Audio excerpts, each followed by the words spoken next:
Hello दोस्तों, स्वागत है एक बार पुनः आप सभी का हमारे अपने YouTube channel Shiv coaching classes पर। तो दोस्तों, आज की इस वीडियो में हम डिस्कस करेंगे नर युग्म कोदबिद का विकास कैसे होता है या मेल गैमेटोफाइट का विकास कैसे होता है। देखिए दोस्तों, प्रीवियस वीडियो में हमने फीमेल गैमेटोफाइट या मादा युग्म कोदबिद का विकास देख लिया था। तो आज की वीडियो में हम क्या देखेंगे दोस्तों, नर युग्म कोदबिद का विकास। देखिए दोस्तों, प्रीवियस वीडियो में यदि आपने नहीं देखा है दोस्तों मादा युग्म कोदबिद का विकास, तो आप प्लेलिस्ट में जाके देख सकते हैं।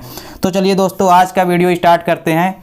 तो चलिए दोस्तों, आज का जो हमारा टॉपिक है वो क्या है, नर युग्म कोदबिद का विकास या मेल गैमेटोफाइट का विकास। तो देखिए दोस्तों, क्या होता है बेसिकली जो मेल गैमेटोफाइट है हमारा, तो ये मेल गैमेटोफाइट होता क्या, देखिए जो अंकुरित परागकण होते हैं दोस्तों, बेसिकली जो हमारे अंकुरित परागकण हैं वही क्या होते हैं, नर युग्म कोदबिद होते हैं। और यही जो नर युग्म कोदबिद है और जो अंकुरित परागकण ही होते हैं, ये क्या होते हैं, नर युग्म कोदबिद की क्या होते हैं, प्रथम कोशिका माना जाता है। जो भी परागकण है अंकुरित, उसी को हम क्या कहते हैं, नर युग्म कोदबिद की प्रथम कोशिका। देखिए हमारे पास यहाँ पास ये जो है तो दो प्रकार का परिवर्धन होगा। देखिए सबसे पहला जो परिवर्धन होगा वो तो होगा परागण के पहले का जो परिवर्धन होगा, जिसको हम परागण पूर्व परिवर्धन कहते हैं।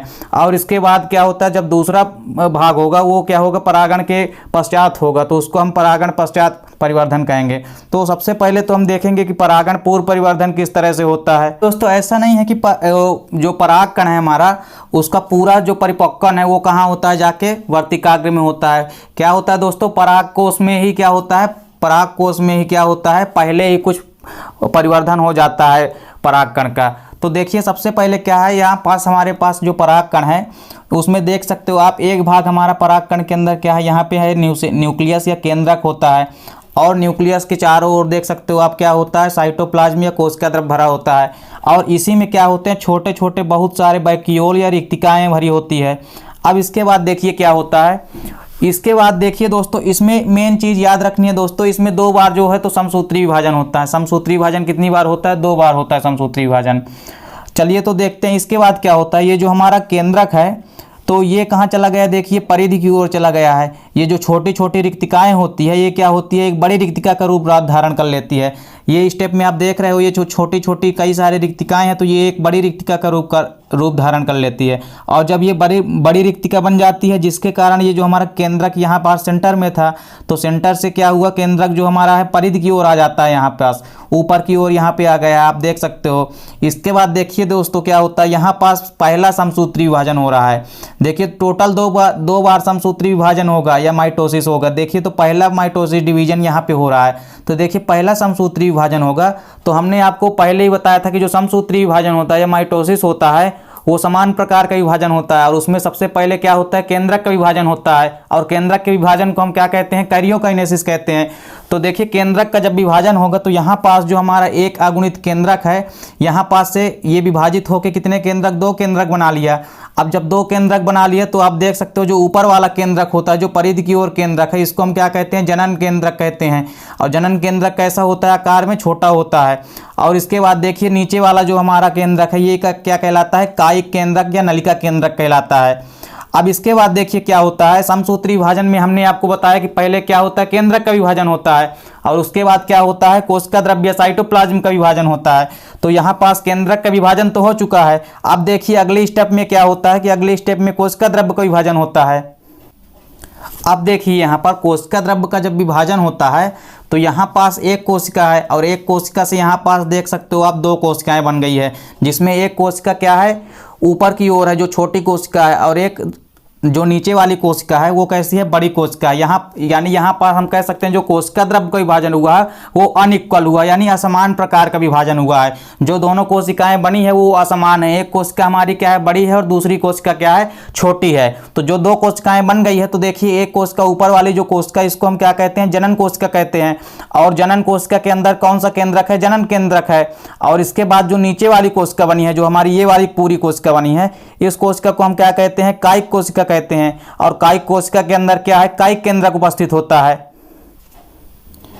अब चूंकि दोस्तों यहाँ पर क्या हो गया, दो कोश की प्रवस्था बन गई है, इसलिए इस अवस्था को हम क्या कहते हैं, दो कोश की परागकण की अवस्था कहते हैं।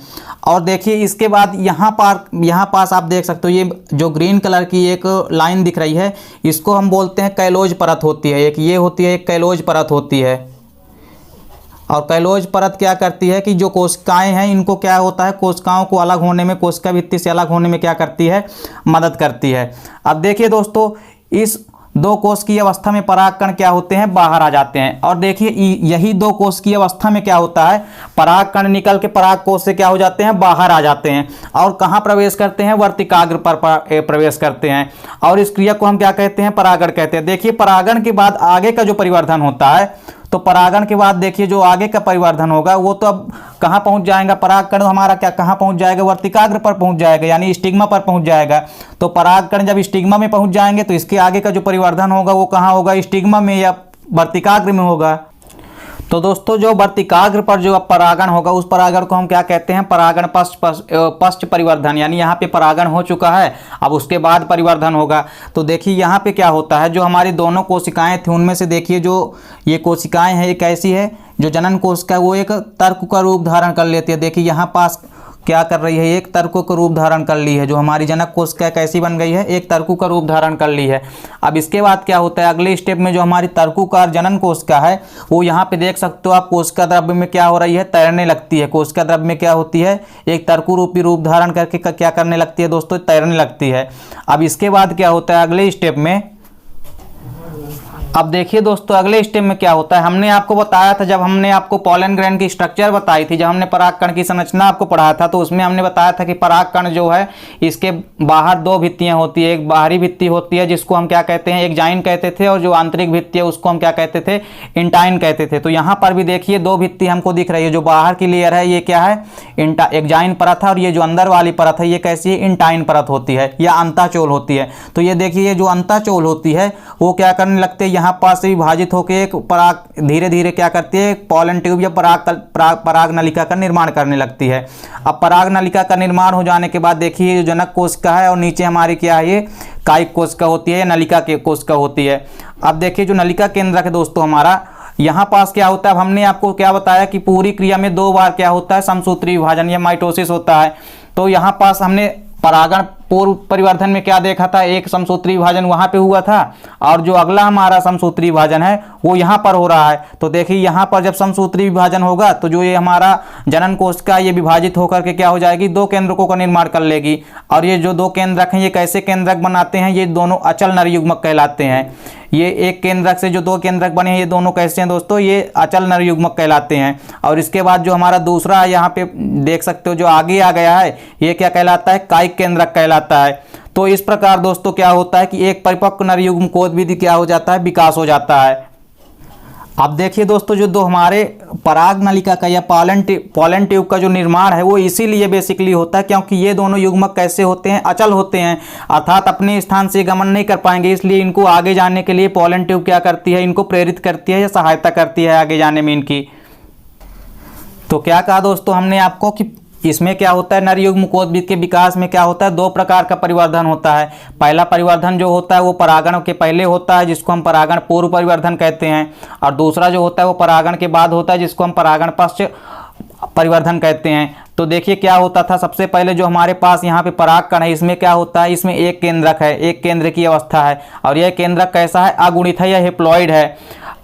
अब इसके बाद देखिए जो केंद्रक है और केंद्रक के चारों ओर क्या है, कोशिका द्रव्य भरा हुआ है, और इन्हीं कोशिका द्रव्य में छोटी छोटी रिक्तिकाएं हैं। यहाँ पे देख सकते हो आप 1 2 3, यहाँ पे कई सारे छोटी छोटी रिक्तिकाएं हैं, और यही छोटी छोटी जो रिक्तिकाएं हैं अगले स्टेप में देखिए क्या करती हैं, ये तीनों कोशिकाएं या छोटी छोटी जितने भी वैक्यूल या रिक्तिकाएं हैं ये एक बड़ी रिक्तिका का निर्माण कर लेती हैं, और बड़ी रिक्तिका के निर्माण होने के बाद ये जो हमारा केंद्रक है ये कहाँ जाता है, परिधि की ओर आ जाता है। अब जब केंद्रक परिधि की ओर चला जाता है तो इसके बाद क्या होता है, समसूत्री विभाजन होता है। और हमने आपको क्या बताया कि नर युग्म कोशिका के विकास में 2 बार जो है समसूत्री विभाजन होता है।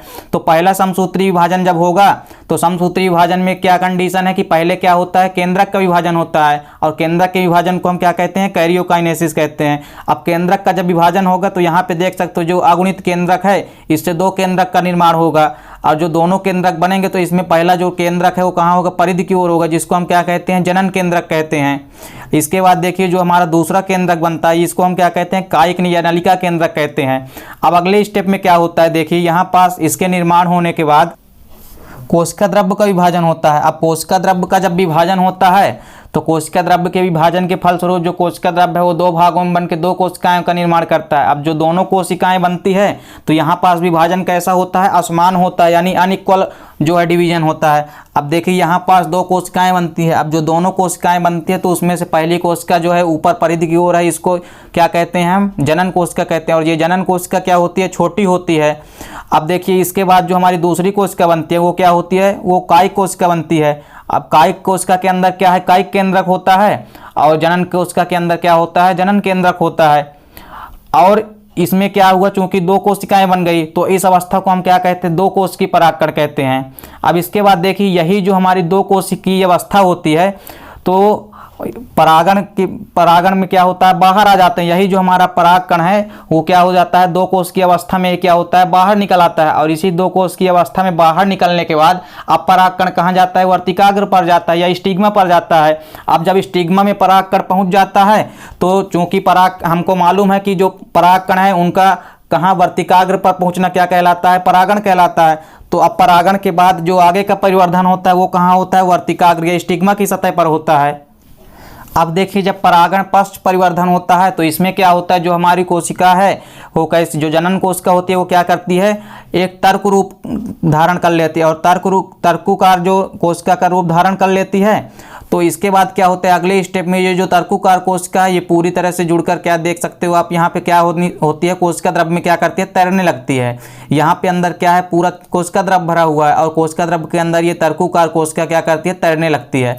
अब इसके बाद क्या होता है, यहाँ पे जो हमारा कोशिका है, जनन कोशिका है, वो देख सकते हो आप, जनन कोशिका। और हमने आपको क्या बताया था यहाँ पे कि जो परागकण है इसमें दो भित्तियाँ, एक तो बाहर की जो भित्ति होती है वो एक्जाइन या बाएं चोल कहलाती है, और ये जो अंदर वाली भित्ति है जो ब्लू कलर से हमने आपको दिखाया है वो कौन सी है, वो अंताचोल या एक इंटाइन परत कहलाती है। तो ये इंटाइन परत क्या होती है, विभाजित होकर के क्या करती है, धीरे धीरे पराग नलिका का निर्माण करती है, पॉलन ट्यूब का निर्माण करने लगती है। तो पॉलन ट्यूब का निर्माण हो जाता है और केंद्रक धीरे धीरे कहाँ जाते हैं, नीचे आ जाते हैं। अब इसके बाद देखिए हमने आपको क्या बताया कि नर युग्मकोद्भिद के विकास में दो बार समसूत्री विभाजन होगा और दूसरा समसूत्री विभाजन इसके बाद होगा। अब देखिए दोस्तों यहाँ पे क्या होता है, दूसरा समसूत्री विभाजन होता है। यहाँ पे क्या हो रहा है, दूसरा समसूत्री विभाजन हो रहा है। अब जब दूसरा समसूत्री विभाजन होगा तो यहाँ पर भी क्या होता है, केंद्रक का विभाजन होता है। तो ये जो ऊपर वाला हमारी जो जनन कोशिका थी, तो जनन कोशिका में जो जनन केंद्रक थे ये दोनों ये देखिए जो जनन केंद्रक एक था वो विभाजित होकर दो जनन केंद्रक बना लिया है। तो ये क्या कहलाते हैं, दोनों जो केंद्रक बने हैं ये दो अचल नर युग्मक कहलाते हैं। और इसके बाद जो नीचे वाला हमारा केंद्रक है ये क्या कहलाता है, कायिक केंद्रक कहलाता है। तो इस प्रकार फाइनली दोस्तों एक परिपक्व नर युग्मकोद्भिद का निर्माण हो जाता है। तो आई होप दोस्तों की वीडियो आपको अच्छी लगी होगी। दोस्तों यदि वीडियो आपको अच्छी लगे तो लाइक और कमेंट करें, साथ ही साथ दोस्तों के बीच शेयर करें। मिलते हैं दोस्तों नेक्स्ट वीडियो में, तब तक के लिए जय हिंद, वंदे मातरम।